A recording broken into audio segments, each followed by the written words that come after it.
Britain's royal palaces. Symbols of power. Royal palaces are the bricks and mortar embodiment of what it means to be royal. And prestige. To see it is to believe it. It's a veritable feast for the eyes. Packed to the rafters with incredible secrets. From royal courtships to royal births to royal marriages and scandals, the palaces have played host to all of that. In this series, we step beyond the Golden Gates. We'll see inside the palace walls. You feel as if you were being let into a secret world. Learn how these stunning buildings were constructed. This is a mad, eclectic vision of one man. Windsor was built to do battle. It's best not to get locked in one. You don't know when somebody's going to come and let you out.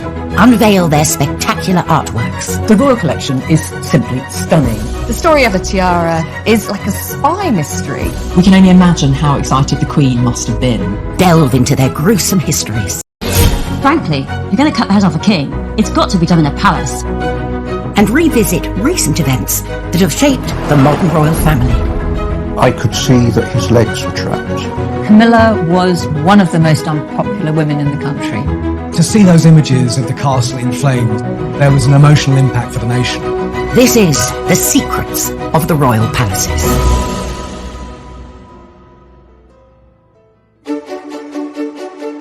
This time, a witness to Prince Philip's Sandringham crash tells us what really happened.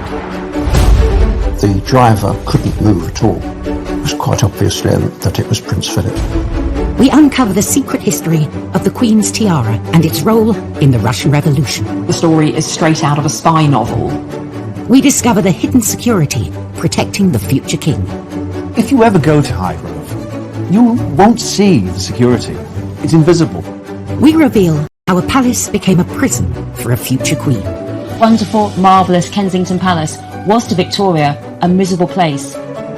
We peek behind the scenes at the exotic seaside pleasure dome plundered to decorate Buckingham Palace. This is a mad, eclectic vision of one man and his fantasy of the East. And discover why the king hid in a cupboard and then lied about it. They would want to think of their king as this nervous man in a tiny box room.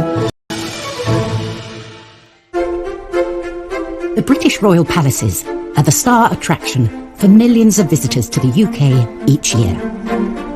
Now, we all want to see inside the palace walls. It's somewhere that very, very few of us are going to get in our lifetime. Some royal palaces are frequently open to the public, but others are rarely accessible, like the Royal Sandringham Estate. The Queen and Prince Philip spend the winter months at Sandringham and enjoy the freedom the vast estate provides, often driving themselves around. It's very normal to see the Queen and Prince Philip driving around and no one bothers them, and that's why they love it. However, in January 2019, all that changed when 97-year-old Prince Philip was involved in an accident. It was a collision of some force. Prince Philip crashing his car on the Sandringham estate was one of the most shocking stories I think I've ever covered. It was a sunny day in January, so the sun was very low. He was turning onto a main carriageway and he hit a Kia which was carrying two women and a baby. The Prince's vehicle flipped onto its side and came to a stop on the shoulder of the road, while the car ended up a few feet away, nosed into a ditch. It was clearly a high-speed crash as he pulled out into the traffic. One eyewitness was on hand to help the Prince. I could see that it was an elderly man. I shouted, "Move your leg," and I heard the reply, "Where to?" The driver couldn't move at all, so I gave it a tug and it freed the leg. Put my forearms under his arms and helped him out backwards. It was quite obvious then that it was Prince Philip. Norfolk police responded to the scene immediately to find a badly shaken Prince. This crash was treated like any other crash would be treated. He may be the Duke of Edinburgh, but Prince Philip was breathalyzed, as anyone else involved in the crash would be, and he was then allowed to return to Sandringham. Soon after the crash, attention quickly turned to why the 97-year-old was behind the wheel in the first place. I think it really brought home how old the Duke of Edinburgh is, and really, should he still be driving? His cause was not helped by the fact he was spotted driving without a seatbelt 2 days later. To everyone, it seemed that both the palace and Prince Philip hadn't taken the crash particularly seriously. Buckingham Palace, in their statement, totally downplayed the seriousness of the crash. Following a public backlash, Prince Philip agreed to give up driving on public roads. He can still drive on the Queen's estates, such as Sandringham and Balmoral. I think for anyone, having to hand in your licence is a big deal. This is a man who was a commander of Royal Navy ships. He's a pilot. He's been driving all of his life. And to hand in his licence is like the last vestige of normality. Driving on public roads. Don't feel too sorry for them because they've got plenty of private roads on their various estates that they can drive on. These vast estates mean the royal couple can still surprise high-profile palace visitors by becoming their personal chauffeurs. During the Obama's 2016 visit to Windsor, the president even commented on Prince Philip's driving. So this room is full of mirrors. Where would you like me? Prince Philip famously took President Obama for a drive when the Obamas were here in the UK on a state visit, and Barack Obama released a statement saying that he had never been driven by a Duke of Edinburgh before. This was a first for him, and he could report that it was a very smooth ride. But up at the Balmoral estate, the Queen got a less than favourable review when she chauffeured a foreign king. The King of Saudi Arabia was in the UK for a visit back in 1998. Now, at that time, women in Saudi Arabia weren't allowed to drive. So not only did the King have to sort of get his head around this rather bizarre concept, the Queen is also quite speedy when she gets behind the wheel. And at one point, I think he had to ask her to just slow down a little bit.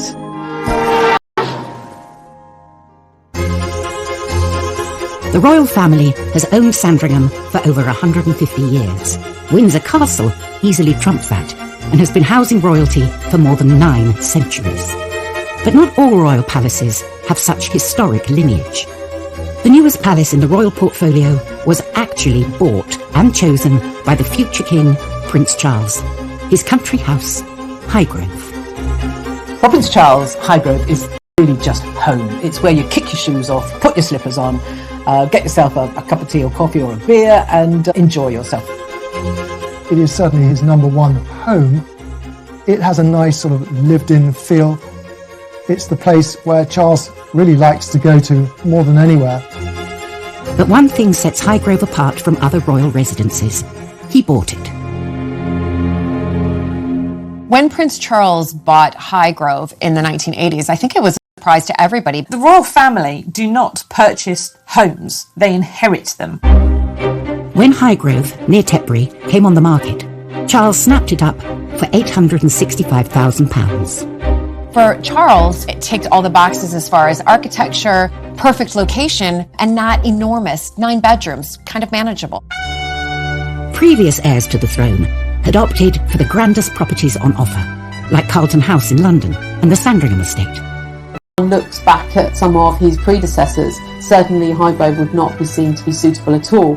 For a royal mansion, Highgrove is actually quite small.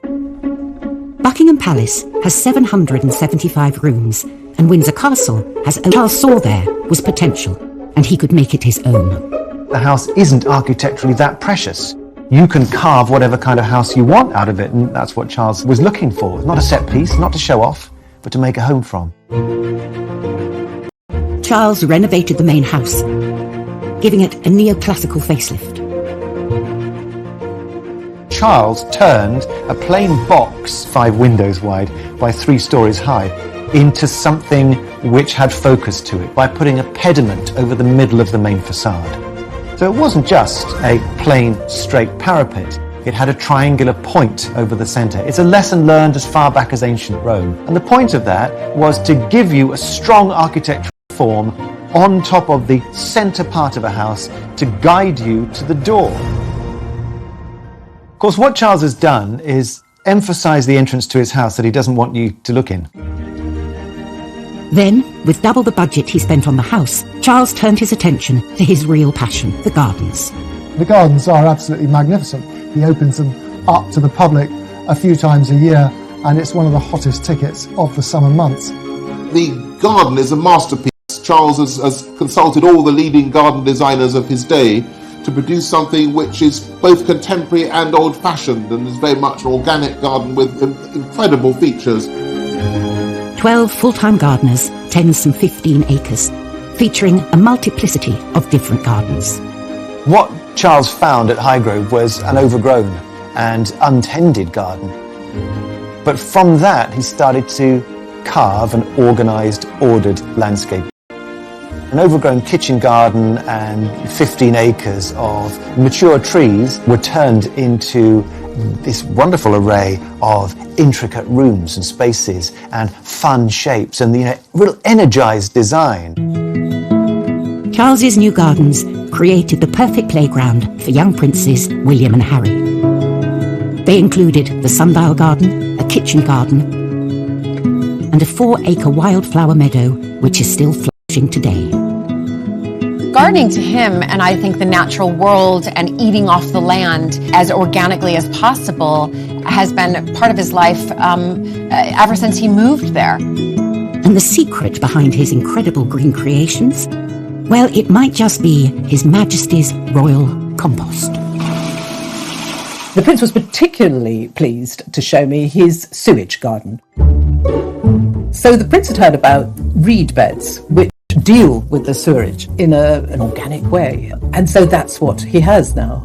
These large but very beautiful reed beds where the bodily waste, which he uses. I think it's great. I mean, who knows? Is the royal sewage, sort of some of the best fertilizer in the world? Coming up, how and why Prince Charles turned his country palace into Fort Knox. People like Prince Charles were very much top of the IRA's hit list. And how Sandringham was secretly transformed into a radio station for a king's speech. This whole broadcast is a white knuckle ride for the BBC's engineers. You've got telephone lines to book, you've got transmitters that need to be working. Microphones were enormous. These big metal contraptions, sometimes on wheels, with lots of cables. It's an amazing engineering feat.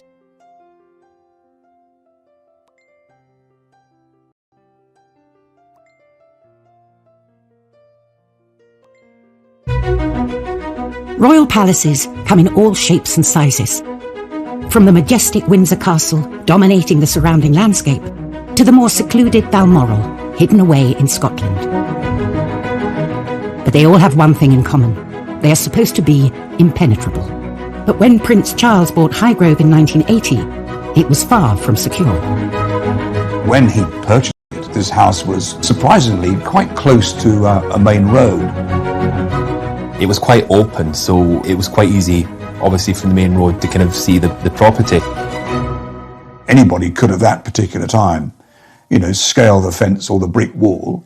And Charles had good reason to fear for his safety. In the early 80s, there wasn't the security risks we have now. Instead, we had the IRA and Northern Irish terrorists and separatists. And of course, they had earlier already killed his great-uncle Louis Mountbatten. People like Prince Charles were very much top of the IRA's hit list. For a future king, for the heir to the throne, now to be living out in the countryside in a relatively open area, obviously these measures needed to be brought in to protect him. Charles's team set about rerouting nearby public footpaths and putting in place an aerial exclusion zone. They also installed secret security perimeters that would take a trained eye to spot. If you ever go to Highgrove to look at the garden, you won't see the security. It's invisible. There's no big fences, there's no barbed wire, there's no patrolling dogs. What you are not aware of is that there are cameras, there are ground sensor alarms, there are police officers in the permanent police station on the grounds who are getting all kinds of data fed into them from the exterior. So, should the perimeters fail, the Georgian house has a secret backup plan, a very modern facility, a panic room. All royal residences have panic rooms, a place where the royals can go in case of emergency. There is one at Highgrove. It's steel walled, And once the royals are locked inside, you can't get at them at all. It tends to be a room that is safe. You can lock yourself in with a phone and maybe some water and a sandwich until, the cavalry arrive to retrieve you, drop a rope down through a hole in the middle and escape in a helicopter. It's best not to get locked in one. You don't know when somebody's going to come and let you out. Highgrove's panic room has never been used for its intended purpose, but it was the site of an embarrassing incident involving former Tory MP Rory Stewart. And Rory Stewart had tutored William and Harry, and he became a great friend of Prince Charles, and he was staying at Highgrove one weekend, and inadvertently he went into the bathroom. But this was no ordinary bathroom. It was the panic room. And he couldn't get out. Well, it was armour-plated, the room. So he had to call and shout. And then eventually Prince Charles came in his dressing gown. And they eventually got Rory Stewart out. And with much laughter, I have to say. Prince Charles took it very well and he thought it was very funny. Hidden security keeps Highgrove and the other palaces safe and secure for the royal family. But at Hampton Court in the 15th century, nothing could protect the king from himself. Henry VIII was famously celebrated for his skill at hunting and jousting in royal palaces like Hampton Court, but this passion would prove to be the king's secret downfall. In his early years, Henry VIII was renowned as good-looking, young man, such an athlete. By the end of his life, he got pretty fat, 28 stone, had to be carried around his palaces because he couldn't walk. And he had these dreadful sores that smelt so bad you could smell them from rooms away. In 1536, at Greenwich Palace, Henry has a terrible jousting accident. The horse, covered in all its armour, fell on him. He injured his legs, and this began these really painful ulcers that he had throughout the rest of his life. He really couldn't get anywhere. He actually had a special king's tram, like a sedan chair, that he was carried around Windsor Castle. By 1547, he is too ill. These wounds gave him sepsis. They lanced these awful ulcers with these massive red-hot pokers. His pain made him black in the face. In the 28th of January, 1547, those dreadful ulcers that had made the great king so sick, so in pain, and for many, so repellent, they finally brought an end to his life at Whitehall Palace.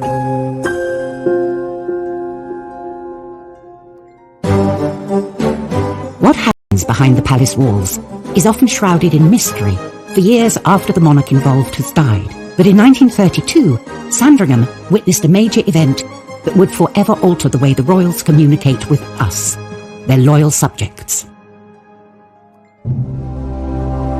King George V was monarch during a deep economic depression for the UK and the world. The country was in dire straits. There'd been the big financial crash in the late 20s. The political situation in Europe was not as good as it should be. The Dominions were given more independence from Parliament at Westminster, and so the Empire was just starting to turn into something looser, the Commonwealth. It was an era of rapid change. The faltering British Commonwealth desperately needed reassurance from their king that everything would be okay. George V had to be that figure to unite the people. He needed to consolidate his position in the new empire and the new Commonwealth. It is a deep pleasure to us. But the king was nervous. While his son, George VI, would famously dread public speaking thanks to a lifelong stammer, it was the groundbreaking new radio technology and its long reach that was putting this confident king off his game. His audience was vast. It was probably the largest audience anyone in the world had ever had up to that point. Prime Minister Ramsay MacDonald finally persuaded the king to give his inspiring address to the UK and the Commonwealth. The date was chosen, the 25th of December. Christmas Day was the most important day of the year for the BBC. The day centred on an extraordinary series of outside broadcasts from all across the Empire and all across Britain. This hour-long technological extravaganza was to culminate in the King's address. The king always spent Christmas Day at Sandringham, so this royal home had to be transformed into a temporary radio station. This whole broadcast is a white knuckle ride for the BBC's engineers. You've got telephone lines to book, you've got transmitters that need to be working. Microphones were enormous. These big metal contraptions, sometimes on wheels, with lots of cables. It's an amazing engineering. Or break Christmas Day broadcast live from Sandringham. And the king had a secret up his sleeve. Coming up, the first royal Christmas broadcast from a palace takes place. In a cupboard. It's about that projection that you give to the public. And secret skullduggery at the palace leads to murder. Windsor Castle becomes the site of the biggest royal double cross in Tudor history, if not history itself. The world has ever had to that point. Prime Minister Ramsay MacDonald finally persuaded the king to give his inspiring address to the UK and the Commonwealth. The date was chosen, the 25th of December. Christmas Day was the most important day of the year for the BBC. The day centred on an extraordinary series of outside broadcasts from all across the empire and all across Britain. This hour-long technological extravaganza was to culminate in the king's address. The king always spent Christmas Day at Sandringham, so this royal home had to be transformed into a temporary radio station. This whole broadcast is a white knuckle ride for the BBC's engineers. You've got telephone lines to book, you've got transmitters that need to be working. Microphones were enormous. These big metal contraptions, sometimes on wheels, with lots of cables. It's an amazing engineering feat. With the technology in place, the time was right for a make-or-break Christmas Day broadcast live from Sandringham. And the king had a secret up his sleeve. Coming up, the first royal Christmas broadcast from a palace takes place. In a cupboard. It's about that projection that you give the public. And secret skullduggery at the palace leads to murder. Windsor Castle becomes the site of the biggest royal double cross in Tudor history, if not history itself.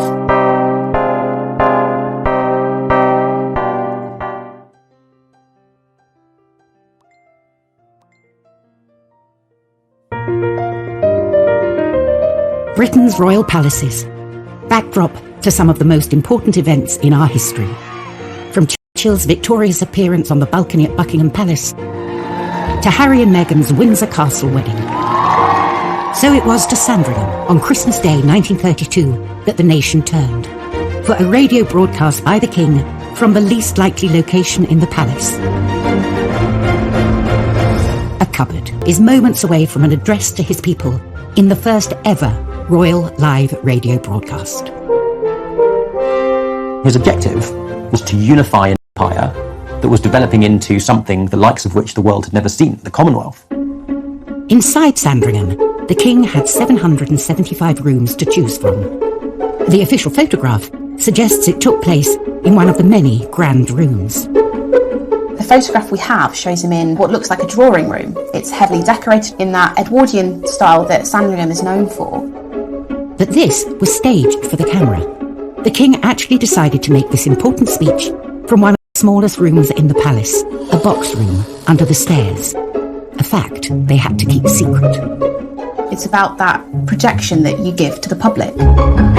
They wouldn't want to think of their king as this nervous man in a tiny box room at his country vault hole.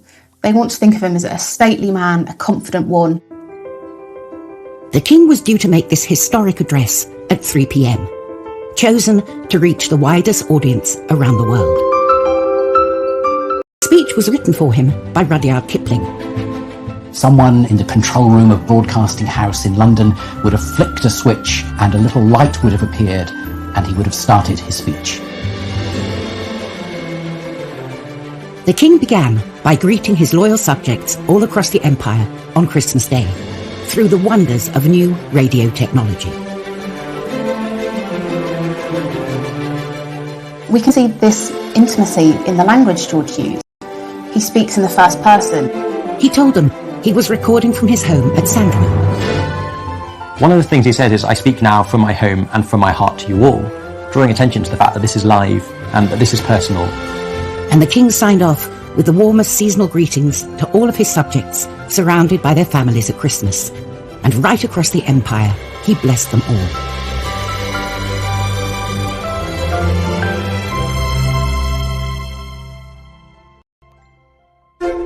The Christmas address, broadcast from inside a tiny royal box room, was a success, with a global audience of 20 million people tuning in. People could actually hear the king speaking in their own homes through the wireless set. This was revolutionary, and it did definitely bring the king much closer to them.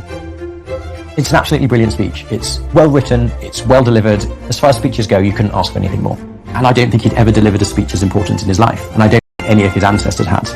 He made history.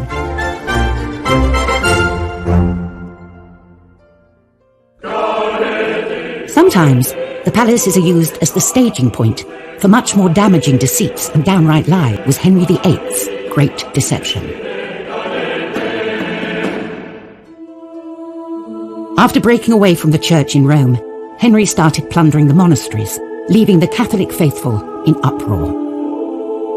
It's really very upsetting to many people in the country who feel that Catholicism is the true religion.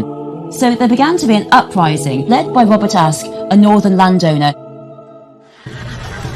They take Pontefract Castle. They've got 35,000 men. It becomes known as the Pilgrimage of Grace. Henry flees to Windsor, and there he makes a plan. Henry invited Robert Aske to this marvellous Christmas at Windsor Castle. They pulled out the stops. Henry and Robert had a great time. They pulled the equivalent of a Tudor cracker. Henry gave them the equivalent of a Tudor turkey. And even Henry said to Robert, you can have a gift, a crimson satin jacket. And Henry promised Robert Aske pardons. He said he would consider all the demands. So Robert Aske is convinced that the king means well, goes back to the north and says, OK chaps, let's call off the rebellion. No, Henry was only playing at being Mr. Nice Guy, and his plan all along was to get them back.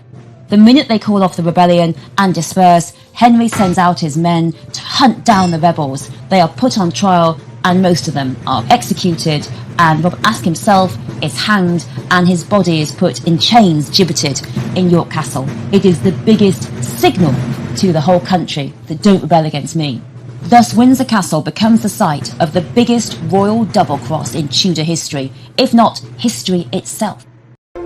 Regardless of the odd stench of betrayal, the royal palaces are a tantalising pit stop for visitors, eager to pull back the curtain and peek through the royal keyhole.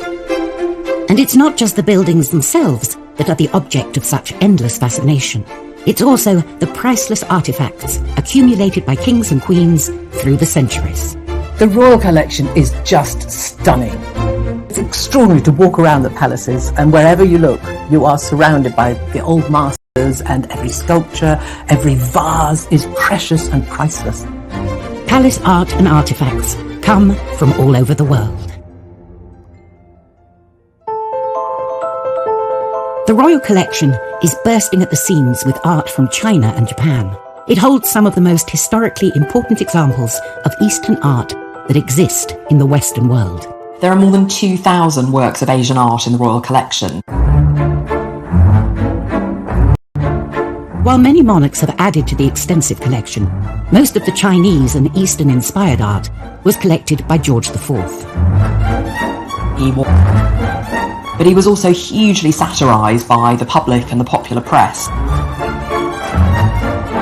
He was large, he was gouty, he ate too much, he drank too much. Although he was controversial, the things he'd left behind are very impressive. George IV was a huge patron of the arts and one of the greatest benefactors of the royal collection. He was interested in what was going on elsewhere in the world, and he tried to draw all of that into Britain to make it a more cosmopolitan place. And his tastes are obviously approved of by today's royal family. tucked away in one of the Queen's private rooms at Buckingham Palace are two pieces bought by George IV. This beautiful pair of porcelain pheasants were made in 1815. They'd been made in a place called Jingdezhan in China, which was the centre, the greatest production centre of ceramics since the 14th century. They're startlingly contemporary in a way. Their positioning with this sort of upright thrust of the beaks, the way that the claw grips onto the stalk beneath, it's got a real dynamism to it, but it's also very stylised. And then just having that variegation of colour, the sort of shimmer of the different feathers alongside each other, I think they're really beautiful. Now they peer over the Queen's shoulder at her visitors, as if they have always belonged there. But this wasn't the first royal palace that these birds were displayed in. They originally came from a different place, a forgotten palace kitted out by George IV.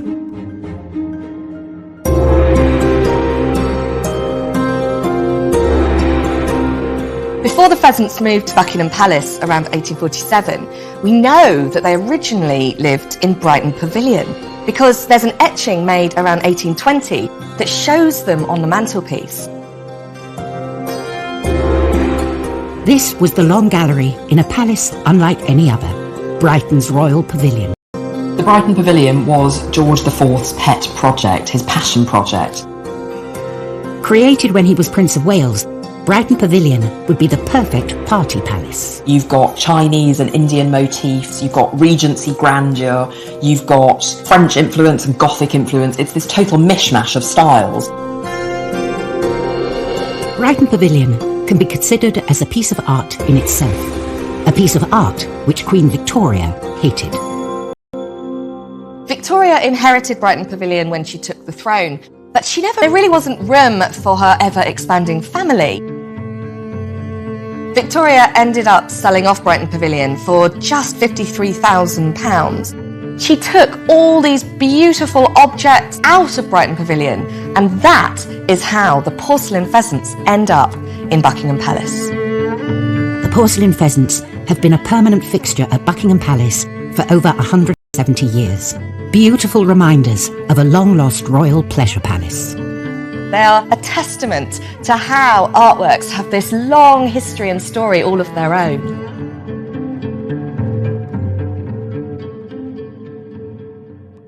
Coming up, the Queen's tiara and the untold story of its daring escape from Bolshevik Russia. The story is straight out of a spy novel. And the secret power battle between Queen Victoria and her mother. Victoria's mother, Victoire, John Conroy, clubbed together to make Victoria their creature.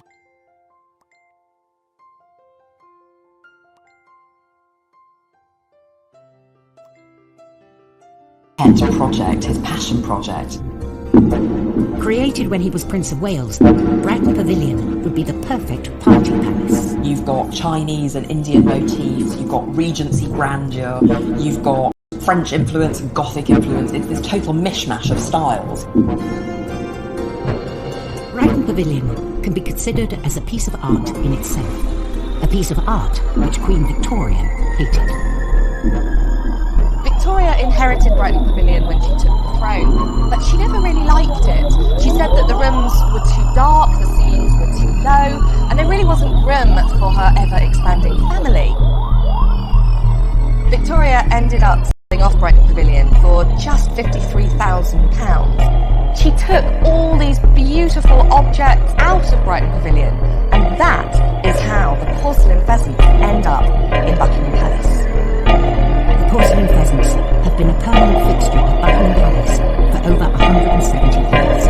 Beautiful reminders of a long-lost royal pleasure palace. They are a testament to how artworks have this long history and story all of their own.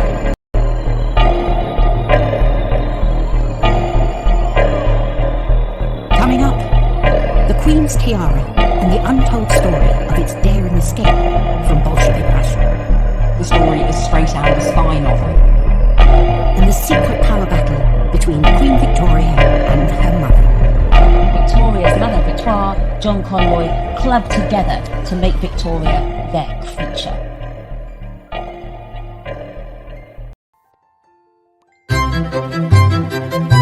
The royal palaces play host to the most glamorous events every single year. The ballrooms and gardens of Buckingham Palace are packed with dignitaries decked out in their finest, all eager for a moment with Her Majesty. It's really an opportunity for the who's who to rub shoulders. People get dressed up. I think everybody hopes to get a photo op with at least one member of the royal family. For these occasions, the Queen will often break out her most fabulous show-stopping jewels to greet her distinguished guests. When the Obamas visited in 2014, we got to see the Queen at Windsor in one of her favourite headpieces, the Vladimir tiara. It's a really elegant, timeless piece filled with diamonds. There are 15 circles connected by a wavy band that intersects them, and 15 enormous teardrop pearls hang from the loops, each of which is worth thousands of pounds. Behind its shimmering exterior lies an untold story of glamour, intrigue, and daring adventure. The story of how the tiara got into the hands of the British royals is something a bit like a spy mystery. The story began in Russia in 1874. It was made by the imperial jewellers to the Russian royal family for Maria Pavlovna, the wife of Grand Duke Vladimir, the Tsar's brother.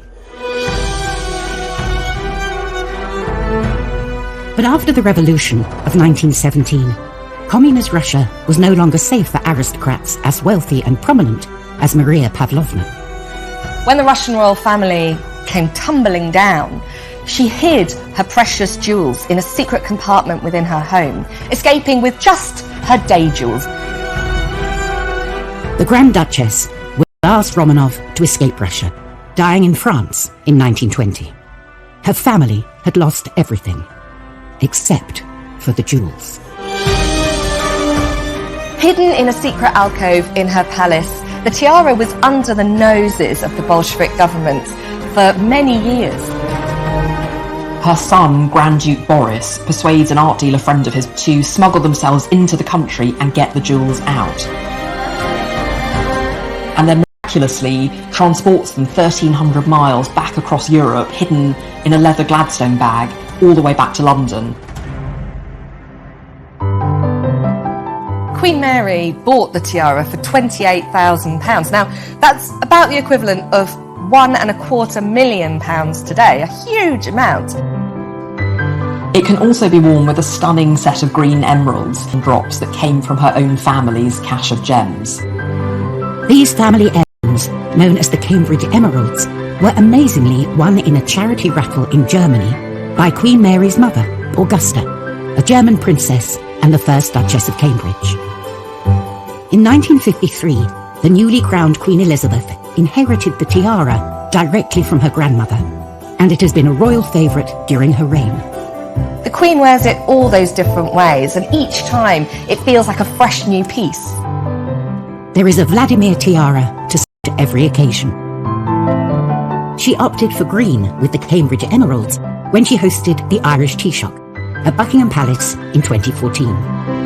With a value in excess of £10 million, it's secured in a secret vault the size of an ice rink, 40 feet below Buckingham Palace.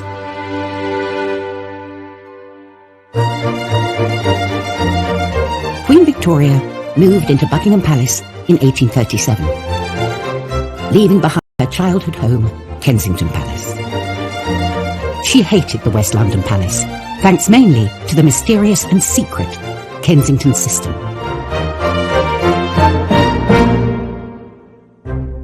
So Victoria's father died when she was very young, and Victoria's mother, a German widow, becomes very reliant on this chap called John Conroy, who really is the baddie of the piece. I don't think anyone can really find many redeeming features in John Conroy. Victoria's mother, Victoire, and her mother's advisor, John Conroy, clubbed together to make Victoria their creature. What they hoped was that Victoria would come to the throne as a child, and then they could continue to dominate her and get huge amounts of power. So what was the Kensington system? Well, it was pretty bad. Victoria was watched by Conroy or by her mother all day long. And then when she went to bed in her mother's room, someone stood over her to watch her in bed until her mother came to bed. And she wasn't allowed to do anything. She couldn't even walk downstairs by herself. And she certainly wasn't allowed to have real playmates. Victoria hated both of them. She hated the Kensington system, and although she smiled in public, she really didn't like it. Victoria felt very ill. She's suffering, and Victoria's mother, she's standing over her saying, "You must make Conroy in charge of all your money when you come to the throne. Sign this, promise." And Victoria, with an unbelievable amount of strength for a teenage girl who's very ill, she doesn't sign. But after that, she is really furious with her mother. And the Kensington system becomes really a battle of wills side and Victoria on the other. Finally, Victoria turns 18, and not many weeks after the king dies and Victoria becomes queen, she's told at Kensington Palace, the place of the Kensington system, that she is queen early in the morning. And Victoria, aged 18, she's now the most powerful woman in the world. And what does she want? Well, what she asks for is an hour alone, because she's never, ever had an hour alone just to think without her mother watching her. Victoria moves to Buckingham Palace, and that is the essential word to her mother. Mother, you have played the game and you've lost. This wonderful, marvellous Kensington Palace was to Victoria a miserable place, and it was unsurprising that she really never went back there. Next time, we uncover the secrets of the ever-expanding family housing complex at Kensington Palace. They turned it into an architectural monster. We meet the master craftsman who took on the tricky Windsor Castle restoration. My blood pressure went up and I went grey in the process. And we reveal some of the oddest gifts the Queen has ever received. She was given a crocodile and her private secretary had to put it in his bath on Britannia.